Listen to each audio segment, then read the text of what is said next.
జాతి నీతి అంతులమైన మనల్ని ఎక్కడో కిందకు కూడా పెట్టినటువంటి సందర్భం.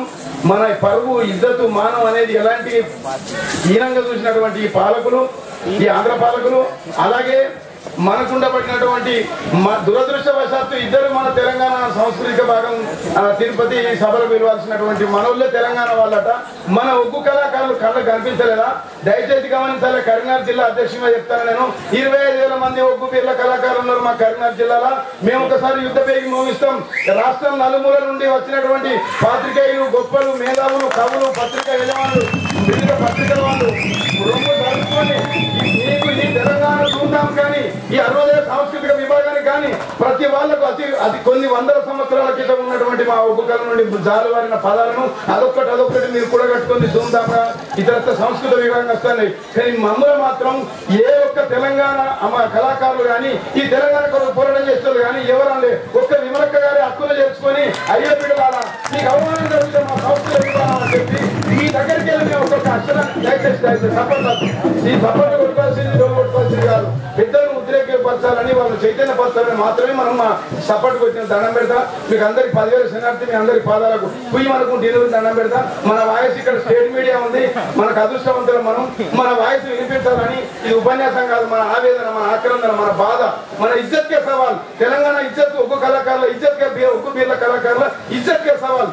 మనకు తప్పడగూరులోనే పేరు రాలేదు, గురువేల పేరు రాలేదు, ఒగ్గుల పేరు రాలేదు, వీళ్ళ పేరు రాలేదు. దయచేసి డిమాండ్ మనకి ఏనంగా ఉన్నాం. అన్నేళ్ళు సగం తీర్మానం చేసి మన 60 సాంస్కృతిక మన పితృ సమాజులు ఒకటి అడుగులైన పేద కళాకారులందరికీ ప్రభుత్వం గుర్తింపు కార్డు ఇవ్వాలి.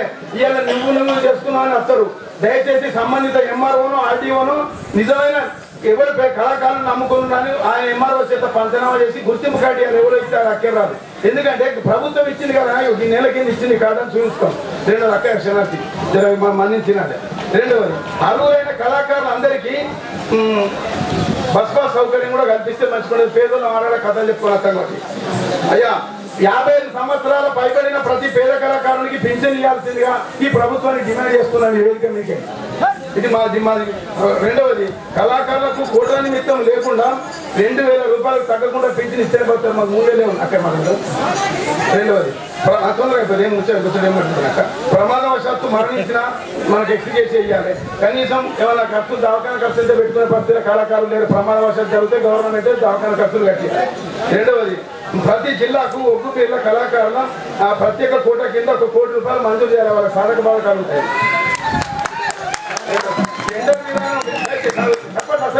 టెండర్ విధానం లేకుండా టెండర్ విధానం రద్దు చేసి సాంస్కృతిక సమాచార శాఖ ద్వారానే మనకు ఏంది మనకు గవర్నమెంట్ ప్రోగ్రామ్స్ ఉంటాయి. అవి మనకే ఇప్పారు. ఎవరెవరో మామ అనిపించుకుంటారు, పైసలు తింటారు, అధికారులను వాళ్ళు తింటారు. అసలు ఏ కళాకారులను కూడా ప్రోగ్రామ్ ఇప్పించలేదు.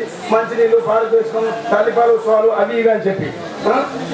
రెండవది ప్రతి జిల్లాకు ఒగ్గు పీర్ల కళాకారులకు ఒక ఆడిటోరియం ఉండాలి. గిట్ట కాదు, గింత బంకులు ఉండాలి. మనకు ప్రతి జిల్లాకు ఒక ఆడిటోరియం ఉంటే ఇప్పుడు పెద్దలు పోతారు, వాళ్ళ కళ మనకు వారసత్వంగా రావాలంటే వాళ్ళు చచ్చిపోయినాక మనకి ఎట్లా వస్తుంది? వాళ్ళు ఉన్నప్పుడు దాపడం ఉండగానే అల్పడి కూడా దాపడం పెరగాలి. అటువంటిప్పుడు మనం బుద్ధికత్వం ఇళ్ళనే అరుగులైనటువంటి మన వాళ్ళని ఒకరి గవర్నమెంట్ జీతభత్యాలు ఇచ్చుకుంటా చిన్న పిల్లలకు వాళ్ళ కళ నేర్పించడానికి ఇది అంతరించిపోకుండా ఉండాలి. రెండవది అయ్యేది మన కఠిన ముక్కలు ఇస్తారు.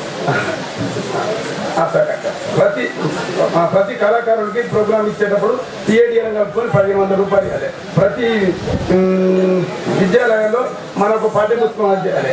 రెండవది ప్రతి ఉగాది పురస్కారాలకు ఎవరెవరో కొన్ని అందే వాళ్ళు ఇస్తాను. మనకు కూడా ఏదో ఇంతో పురస్కారం ఇవ్వాల్సిన అవసరం కూడా గవర్నమెంట్ ఉన్నది.